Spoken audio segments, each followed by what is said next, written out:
Thanks for stopping by. Our mission at BZen is to provide you positive content to help you align your life to your higher self, and by doing so increase the happiness in all areas of your life. The Zen path is not the same for everyone. Please subscribe so we can share content to help you identify the path that's right for you. This video is about 6 steps toward enlightenment and transcendence. Enlightenment is man's emergence from his self-incurred immatureness. Immatureness is the inability to utilize one's own comprehending without the guidance of some other. This immatureness is self-incurred if its cause isn't lack of comprehending, but lack of resolution and bravery to utilize it without the guidance of another. The motto of enlightenment is consequently, have courage to use your own comprehending. If asked whether we now live in an enlightened age, the answer is, no, but we do live in a time of enlightenment. As matters are now, we still have a long way to go prior to men as a whole being in a place, or ever being put into a place, of using their own comprehending with confidence and well in spiritual matters, without external guidance. But we do have clear-cut indications that the way is at present being cleared for them to work freely in that direction, and that the obstructions to universal enlightenment, to man's immersion from his self-incurred immatureness, are gradually getting fewer. So here we will have a look at 6 steps towards enlightenment transcendence. Number 1. Calming the mind. Buddha suggested that his new monks sit at the base of a tree till they were able to calm their minds and attain jhana levels, meditation experiences of great joy and bliss. When their minds were sedate, which means that they were capable of focusing without the encroachment of distracting thinkings and emotions, they were taught further. Wrapped in mysticism, meditation is an elusive frame of mind for a few of us. All of its deviated forms seem to point to the virtually inconceivable task of voiding our minds of all thinkings. While this is one interpreting, it is not the be-all and end-all, as luck would have it. There are much simpler ways of getting the peace for your mind. One sort of meditation can be come across rather often in the daily grind of toil. If you've ever worked on a production line, you might have been meditating without even recognizing it. In reaching for economy of movement, our bodies and minds get so devoured with the task of flawlessness that the intelligent part of us has no room for that ceaseless string of ideas we can't seem to switch off. This is among the easiest types of meditation there is. When you're past the learning stage, seek this flawlessness and notice the feeling of composure that comes with it. You might as well be surprised at how fast the day slips away. If you're a hobbyist of any kind, you'll as well have had the chance to experience the peace of unity with yourself. Think of it, you gather up those model bits and begin to build the freshest replica of your pet buggy. All of a sudden your partner is rapping on the door asking if you're coming to hit the sack. Perhaps you started working in the garden after lunch and have focused hard on making it beautiful. Suddenly you discover the inspired color variations in your roses only to recognize they're bathed in dusk. This is meditation at its best. A more traditional technique of meditation is to center on suitable breathing. For this, you need to have an comprehending of abdominal breathing. What most of us believe normal breathing is when you suck air in using your chest cavity. Take a minute and feel what I am talking about. Take in a lungful of air. Do you observe your chest cavity puffing up, your ribcage extending? That's named shallow breathing. Now let's determine the right way to breathe. Think of the interior parts of your body. Your diaphragm is placed directly below your lungs. Center on moving it down to take in your breath. Can you experience your stomach swell up? Good. Now push your diaphragm upwards to release the breath. This method, when centered on, can help you slow your mind. If you'd like to delve deeper into the techniques of breathing, there are tons of good books out there on the subject. One of the techniques, Qi Kung, also has the added advantage of massaging the inner organs, which helps to drive away toxins out of the body. The significant thing to remember, when ascertaining how to meditate, is to choose your own path. The rewards to this are that along the way you learn some astonishing things about yourself and how your mind works. Number 2. Jhanas. There may be some meditation experiences of distinguished joy and bliss. These are called the jhanas. The jhanas have been more or less translated as states of absorption or even trance. Some called these changed states of consciousness religious raptures. Every reflective tradition has some context for these states. In Voodooism, religious practices and other traditional shamanist religions, these states are highly respected and utilized regularly in their services. Even in non-contemplative customs there might be examples of these trance-like states. For instance, in some Christian churches and other charismatic-type belief systems there are individuals who get so captive in the moment of their prayer. They work themselves into a hysteria of love and devotion which may include singing, jumping, and dancing. They might be able to pray and jump for hours, beyond their normal physical power. This might not be fake. The individuals might really be in a trance-like state. At high levels of jhana supranormal powers might occur. There are even accounts of walking on water and other ultra-human feats by gurus and monks who had accomplished high levels of jhana. You can translate some of it as amplified claims to increase the stature of the leaders of a religion, or you are able to see it as authentically possible, through the mights of mind over matter. Mind over matter astonishing feats are examples of jhana. An illustration is a tiny mother who's suddenly able to lift a really heavy icebox off her baby when it by chance falls on the child.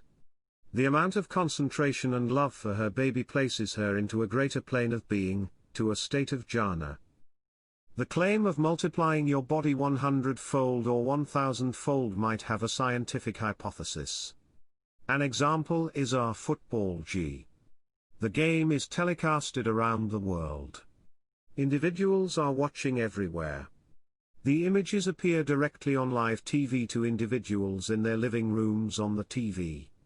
This is nothing more than transmitting electrical signals from the cameras on the field to a satellite in space, and then the signals go to TVs. We recognize that we're not that different than a pile of energy and signals. An individual who's attuned to every fiber of their body might be able to send their electrical signals in the same way a TV camera does this and has the images appear in billions of TVs around the world. Scientists have likewise been working with really small particles and are at the point of attesting that small particles might be able to pass through a solid surface, like a wall.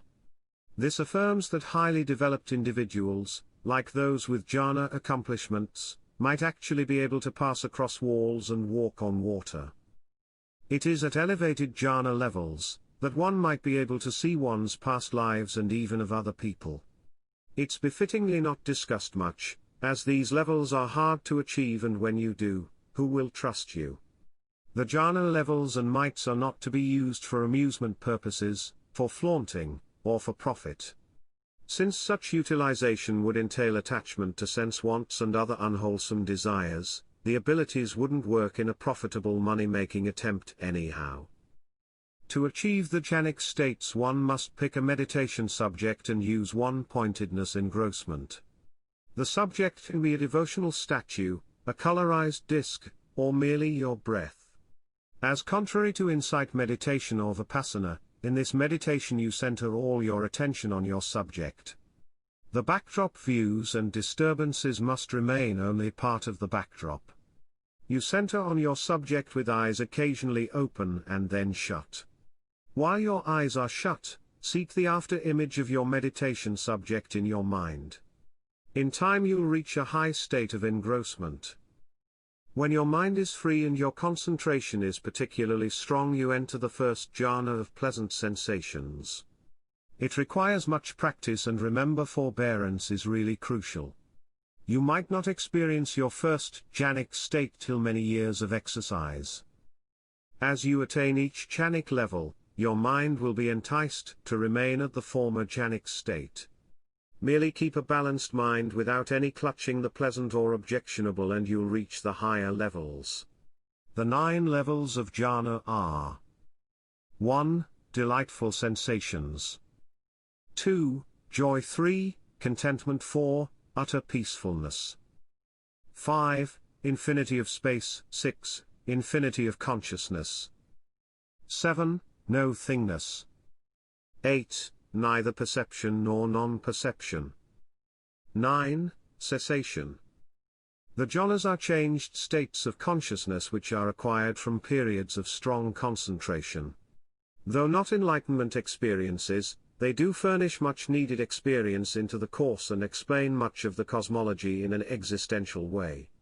For instance, each jhana is believed to equate to one or more heavenly realms in the cosmology. By accomplishing different levels of jhana, the meditator increases the likeliness of being born again to a heavenly plane of being.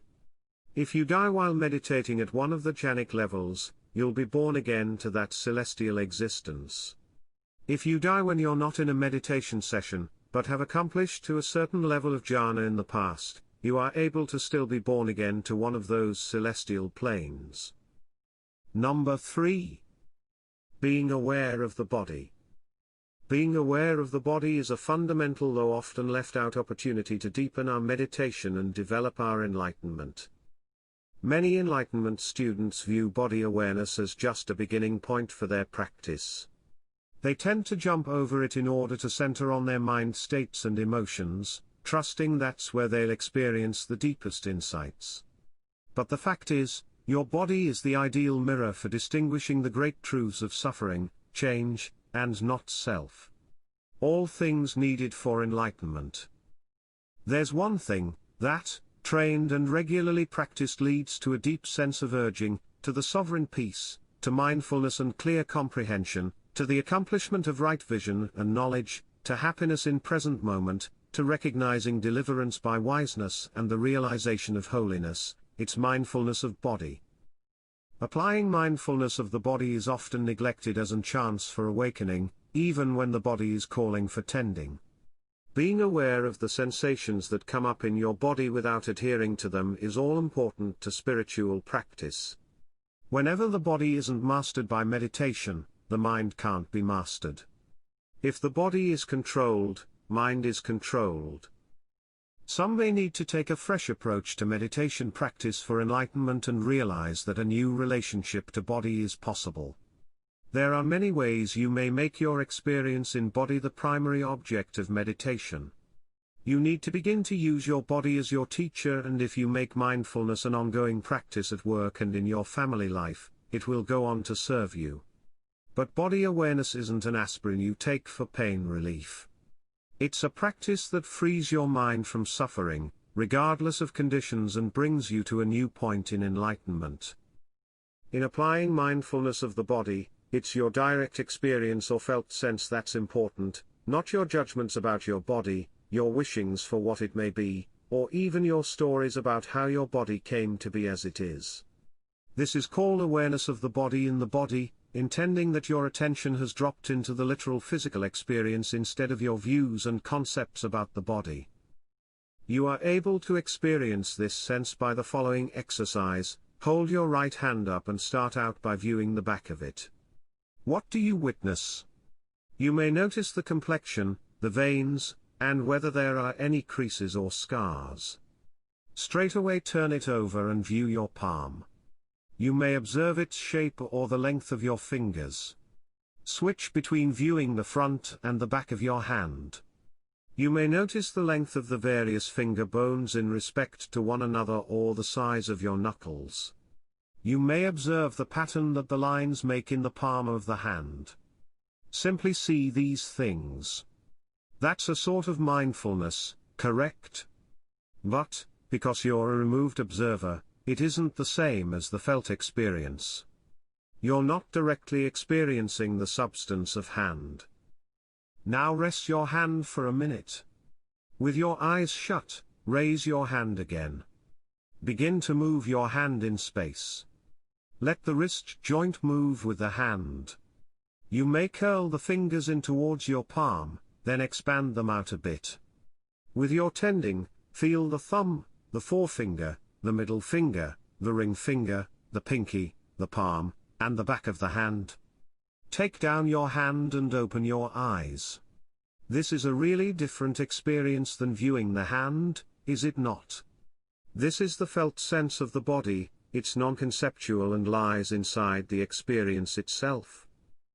Awareness of the body includes its impermanency, its unattractiveness, its makeup, simply elements of the earth that will someday return to the earth, its death, conversely thinking over the body's well-being and joy, its feelings of physical hunger, pain, heat, cold and so forth, and the body's breathing. All of this will lead to a higher state of enlightenment. Number 4. Being aware of feelings. It's difficult for the practitioner to make progress until he or she's come to terms with feelings and emotions. So we'll consider feelings and emotions conjointly, as while they're two distinct contemplations, they tend to immix and overlap. Awareness of feelings pertains to the initial feelings we have when something encroaches upon one of our senses, which is either a feeling of peril, a feeling of attraction, or a feeling of unconcern. This is a strict survival phenomena, which happens just before the mind discovers and judges whatever runs into our senses. It's an initial gut feeling. An emotion is a roused mind state or disruption caused by firm feelings about someone or something. There are no druthers as to whether they're positive or negative, as they're simply mind states. Without judging or valuating them, emotions are supervised throughout the day by tagging or mentally taking note of them. This helps to develop a more non-reactive awareness toward the emotion, without the tendency to identify with them or play back into the associated story. This practice helps one to associate to emotions more dispassionately while at the same time discovering the short-lived nature of mental events. To make a statement of the obvious, as occasionally the obvious can be missed, we're beings on the sensory plane. We live in the domain of the senses, seeing, auditory sense, smell, tasting and touching. It's through our senses that we receive the world and experience feelings. Feelings are the source of our liking and disliking. If we're not aware of the rudimentary feelings, we tend to mechanically react to sense objects with liking or disliking, which is what is disciplining us and keeping us ensnared in cyclical existence. We bring in and have adherence to what we enjoy and push aside, have averting to what we don't enjoy. For the bulk of us, we spent our lives in ceaseless effort to step up pleasant feelings and prevent objectionable feelings, while more pleasant feelings are in demand as they bring the emotional enjoyment we call felicity. Whether we're cognizant of it or not, feelings are all-inclusive in life. So we can treasure the saying, all things converge on feelings. Feelings and emotions need not be mixed, as they're severable. As a matter of fact, many of the weaker impressions we experience during the day are very faint and brief feelings. So staying with the primary feeling is conceivable and can be done with the help of awareness and self-restraint. It's essential to work with feelings, particularly one's mental feelings, or feelings affiliated with frames of mind. By monitoring feelings one can maintain one's equilibrium, which lets the enlightenment factor mature. Like all enlightenment exercises, it's essential that the practice of cognizance of feelings being applied in everyday life, particularly whenever feelings are prone to turn into unwholesome emotions. So by rehearsing awareness of feelings, the advantages will be immediately apparent in one's relationships and dealings with the external world, for instance, an increase in compassion and equanimity, as well as in one's own clarity and serenity. The Buddha compared feelings to bubbles. If feelings can be seen in their bubble-like, blowed up and bursting nature, their linkage to aversion and attachment will be softened until the chain is finally broken. Through this practice, attachment, which is a sort of stuckness to feelings, will be skillfully extinguished. This doesn't mean that this will make one distant or emotionally taken back. To the contrary, mind and heart will become more open and free from the fever of clinging. Out of this, an inner space will be rendered, for the growth of the finer emotions, loving kindness, compassion, appreciative joy, and onlooking calmness. All of which are needed or ultimate enlightenment. Number 5. Being mind-aware. Awareness of mind calls for all of the various mind states that come up after the initial feeling, for instance, greed, hate, lustfulness, jealousy, and so on. Essentially, awareness of mind involves acknowledging whatever frame of mind we're in at the present moment, how the mind establishes an ego or I thought, and how it all rapidly changes. Right mindfulness calls for bringing one's consciousness to center on experience inside the mind at the here and now. By devoting close tending to the present tense experience, people start to see both inside and outer aspects of truth as facets of the mind. Internally, one discovers that the mind is continually full of blabbering with comment or judging. By discovering that the mind is continually making comments, one has the power to cautiously observe those thinkings, viewing them for what they are without aversion or judging. Those applying awareness of mind recognize that thoughts are just thoughts. One is relinquished to expel a thought, let it go, when one recognizes that the idea might not be concrete realism or total truth. Therefore, one is free to keep an eye on life without getting enamored in the comments. A lot of voices or messages might speak to one inside the vocal mind. It's crucial to be cognizant that the messages one hears during thinking are merely rambling habit, and that the true point of enlightenment is picking out different forms of experience from the circumstance within which they happen. As one more intimately keeps an eye on mental activity, one discovers that happiness, for instance, isn't entirely a quality produced by alteration in outer conditions, but instead that recognizing happiness often begins with undoing and releasing attachment to ideas, predispositions, and scripts, thereby discharging machine-like reactions towards what seem to be pleasant and objectionable states of affairs or feelings. All the same, being mind-aware doesn't have to be encumbered to a formal meditation session. It's an activity that can be arranged at any time. It doesn't require sitting down, or centering on the breath, but instead merely recognizing what is happening in the here and now in mental content, including merely detecting the mind's usual comments. One can be mind-aware of the senses in one's feet while walking, of the voice of the wind in the trees, or the smell of soapy water while doing dishes. One can as well be aware of the mind's comment, I wish I didn't have to walk any farther, I like the voice of the leaves rustling, I wish washing off dishes weren't so tiresome and the soap didn't dry out my skin, and so forth. Once we distinguish experience as mental content, we have the freedom to stop identification with any discernment/percepts. Washing dishes, boring might become the soap smells fresh and lovely, the sun is shining through the window pane and casting an ever heavier shadow on the dish's clean ceramics. In this case, one might see that washing doesn't have to be gauged, tiresome. Washing dishes is only a procedure of coordinating dishes with soap and water. Any activity done in a state of mind awareness is a sort of meditation, and is possible practically all the time. Number 6. Being aware of truths. Being aware of truths implicate contemplation of certain principles, that we should never take as truths till we prove them truthful for ourselves, for instance, that the 5 hindrances to meditation are, sense desires, hostility, laziness, unrest/restlessness, and doubtfulness. The ultimate aim of this book is achieving a higher state of enlightenment. The enlightenment has a lot of degrees. The question which is often being asked is how to accomplish deeper enlightenment. The answer is rather simple. In order to accomplish deeper enlightenment, you should learn to love the truth more profoundly. The truth is the very core of man, and can be comprehended only if we are open enough. There are few individuals on earth who can pick out the entire truth about themselves and the world in which they live. Uncommon are those who are open and easy. The truth should remain firm high above any ego game. If you are able to see the truth and are able to choose, then pick the truth. The truth is better than any additional hypothesis, even better than the thought of attainment. We understand that our ego helps in bottling up the truth in various effective ways, for example, by tempting our senses. Moreover, our ego makes us walk away from the current situation in order not to face up to the truth of it. Therein, the ego utilizes our intellect, even without us being cognizant of it. Consequently, protect yourselves consistently.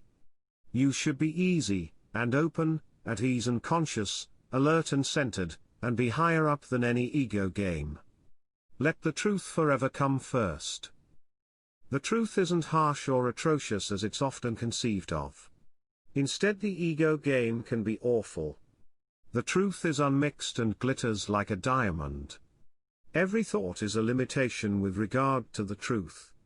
Even musing on truth represents a limitation of it. The truth is a divine prize. Everybody has to find his/her own reality. One should be able to comprehend, guard, and love the truth. Truth, simply like love, leads to enlightenment. Even the shallowest enlightenment, direct experience of the truth, is more of value than the most mystifying intellectual insight. An ounce of exercise is worth a pound of hypothesis. You ought to take part, and be cognizant of your process of individualization and endeavoring for personal growth. A lot of individuals come to the very door of consciousness, but they're not able to open it. This isn't by chance, as nothing in life comes by luck. The biggest accomplishment is the fulfillment of one's destiny. We ought to listen to ourselves, in order to discover what our inner integrity wants us to attempt in a given state of affairs. Moreover, it's crucial to know that the true power of positive changes rests in acceptance. Say yes to everything which is materializing. To our lower eye, occasionally it appears unimaginable to equally accept good and bad, joy and trouble. Nothing in the universe is non-meaningful. You're one with the world around, one with the universe. You are able to reach enlightenment, cosmic consciousness, in which love is the biggest quality. Stating yes even to dreadful experiences enables us to understand the meaning of those experiences, and run through them intensively. If you're able to view what brings you suffering, the change is already occurring. The greater your ability to experience intensively, the less forceful is the distinction between good and foul, pleasant and objectionable. Begin every sentence with yes. Out of a confident yes, a constructive attitude for the time to come is being worked up, which, in turn, opens new paths for evolving our personality. We're used to good and confident things. Being afraid of damaging experiences, we have lessened our capability of feeling, and consequently closed ourselves even with regard to positive things. Our aim isn't only to live better and easier, but as well to live in harmony with the universe, to be one with the total creation, and with our real self. What we're going to do with our own lives counts only on us. Whether we're going to enter the world of enlightenment, New Age meditation, top mystical cosmic experiences, and realize the truth, it counts only on us. Everything is in us. The enlightenment can come for a minute or permanently. Consequently, make a step toward your true self. Consciousness and enlightenment. Surely your activities will bring forth results in your life, but which activities should you do? Logic and reason may help you determine how to get matters done, and they may help you break big projects into little steps. If you recognize the questions, reasoning may help you determine the answers and acquire more enlightenment. However, logic and rationality have no context for choosing which questions to ask. Your rationality can't tell you why one question is any more or less significant than some other. Attempt proving with logic that bearing more income is better than bearing less. Demonstrate that treating individuals with forgivingness is better than controlling them. Demonstrate that a career in medicine is finer than a career in law. Apparently smart, practical individuals don't see eye to eye on these matters. How are you arriving at the largest decisions of your life? What calling should you choose? Should you get married? Should you bear children, and if so, how many? What's most crucial to you in life? Do not kid yourself into believing you're making these conclusions based on what's most pragmatic. In the end, you're pushed to go with intuition. Regardless how practical you feel you are, You're all the same, making the largest decisions of your life from a context that goes past reason. In the end, it all comes down to a gut belief. What allows for this overall context for how to exist? What's presenting you the questions to ask? Those are arriving from your awareness. Your level of consciousness will ascertain the huge questions and answers in your life. Everything else dribbles down from there. Your reason lives only to serve your intuition, regardless how pragmatic you think you are. So what does it stand for? To become more effective or productive and more enlightened. If you get finer and finer at doing what you're doing but never advance your level of consciousness, are you truly being efficient? Are you capturing optimum results? Does it add up to become finer and finer at doing things if you're vexed at the level of anger or pridefulness? If you're a human being living the life of an anthropoid, does it add up to vest your time to become a better aper, or is it worth the sweat to attempt to awaken up to your mortal side? What if everybody else around you appears content with living like anthropoids? It's so simple to fall under the trap of averting these sorts of questions, but you'll never recognize true happiness till you muster up the bravery to ask. What if your total life has been an error? How would you recognize it? What if you've passed your whole life up to this level with all the huge decisions being arrived at a much smaller level of consciousness than you're capable of? What if you've been arriving at the huge conclusions out of fright because you didn't recognize how to exercise your true bravery? What experiences are perpetually refused you because your awareness operates at too modest a level? If you had no dread, would you yet live your life as you do today? If not, what would you alter?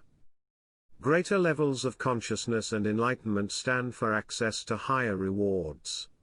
You do not have to settle for palm leaves as the high spot of your day. Rather than being alone, you are able to savor fantastic relationships. Rather than working at a boring job, you are able to assume a career that fills you profoundly. Rather than feeling defeated or stressed, you'll be able to experience pervading inner peace. If your level of awareness is too small, these rewards will forever be refused you, and it will appear like an enigma why other people are able to draw them so easily but not you. Continuing with your current life will only get you thus far. But what if it's the incorrect path?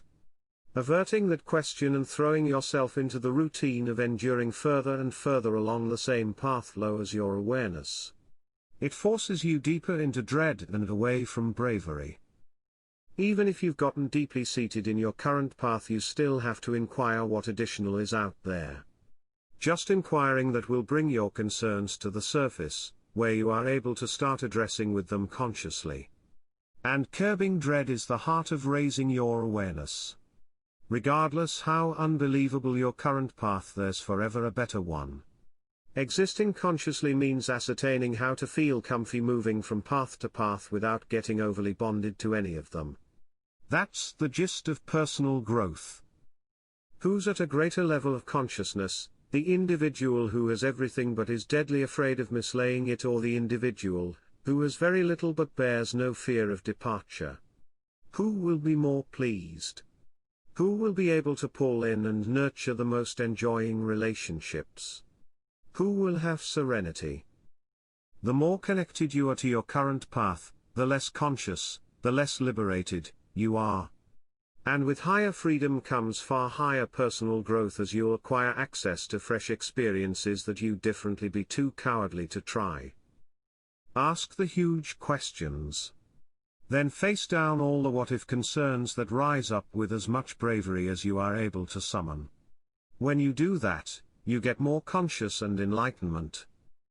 Wrapping up?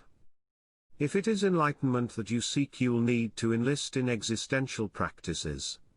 These are actions that will calm your mind so that you are able to comprehend directly. Spiritual customs around the world each have their own techniques.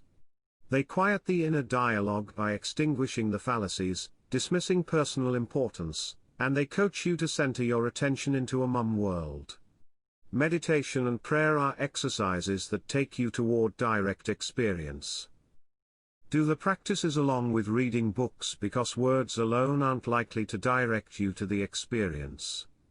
The more you read, the more you occupy your head with conceptions, descriptions, interpretings, and anticipations that form the matrix that entraps perception. Reading conceptual thoughts makes our analytic mind more dominant rather than more silent. Text can help you with little epiphanies, but don't await them to take you to your final destination of direct sensing. Use what you study to provide you some guidance and fresh views if you like, however more significantly practice something directly. Hopefully this video has given you the tools to have a different look at acquiring a higher level of enlightenment. Thanks for watching the video. Please subscribe for more positive content and share your thoughts in the comments below. Come back soon. We look forward to helping you find the Zen path that's right for you.